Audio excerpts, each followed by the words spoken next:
చేస్తారా అసలు? ఇప్పటికే నీ గురించి ఎంత బాధపడుతున్నాను. నీకేమైనా తెలుసా అసలు? క్షమించండి స్వామి.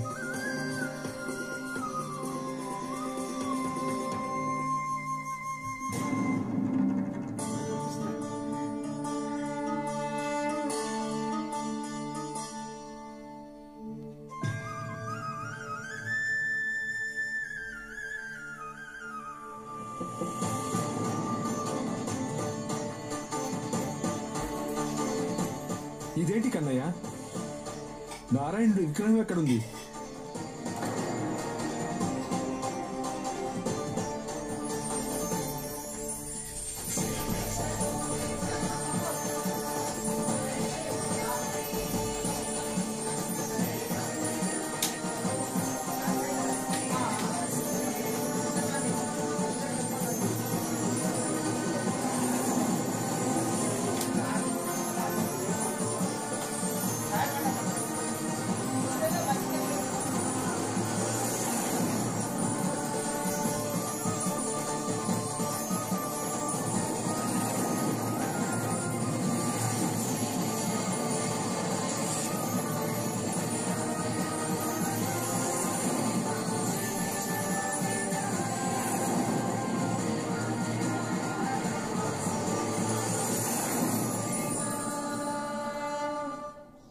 నేను కన్నయ్య నోట్లో మళ్లీ బ్రహ్మాండాన్ని చూశాను.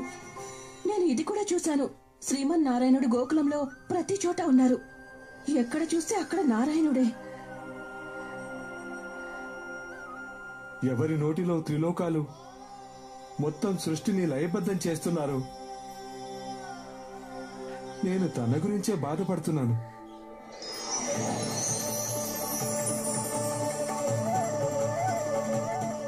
స్వామి,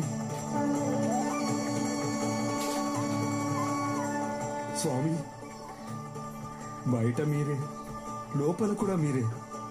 నన్ను క్షమించండి స్వామి, క్షమించండి. ఈ కష్టాల ఊబిలో పడి నేను మిమ్మల్ని మర్చిపోయాను. ఎవరి దగ్గర అన్ని సమస్యలకు సమాధానం ఉందో, ఎలాంటి సంకటమైనా క్షణంలో పరిసమాప్తం చేయగలరు.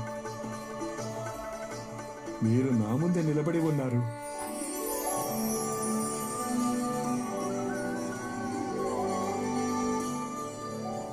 సమస్య ఎలాంటిదైనా సరే చింతించడం పరిష్కారం కాదు, బాధను పెంచుతుంది. అందుకే చింతించకండి నాన్న.